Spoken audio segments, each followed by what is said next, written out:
Hello Katikas.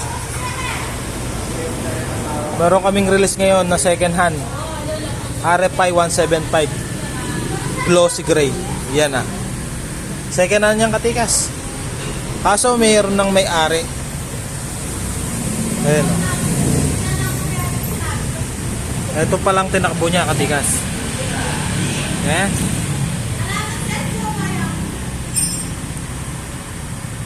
Oh. 2,758 palang tinakbo niya Katikas. Eh? Second hand niya Katikas. Oh. Ganda niya Katikas. Subukan natin eh. Ito natin yung makina niya kung okay.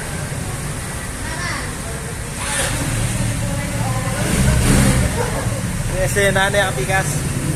Kalaguna na eh. Tsaka okay pa siya. Oh. Ganda pang gamitin Katikas. Glossy gray. Second hand lang to Katikas. Kaso mayroon na may-ari. Kinuha lang namin sa ibang branch. Tapos dito lang namin siya i-release. Pero okay na okay siya oh. Tignan mo. Medyo madumi lang siya, pero okay pa yung panggilid niya, yung air cleaner niya, stock pa siya, yung gulong niya 90% pa.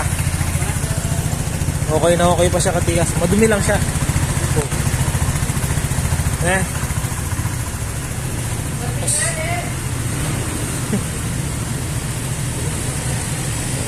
Gumagana pa lahat, pati yung flasher sa kabila. Gumagana pa ka lahat Katikas. Kaya maganda pa siya. Medyo madumi lang siya. Hatak din to Katikas. Kusina magana. Lahat gumagana Katikas. Iba talaga Rusi Magalang Katikas. Eh? Kaya kung gusto mo makabili ng mga ganito Katikas, punta ka lang sa Rusi Magalang. Dahil sa Rusi Magalang, sabot-sabot lang Katikas. Bye-bye Katikas. Oh, avail ka na. Tara na Katikas. RFI 175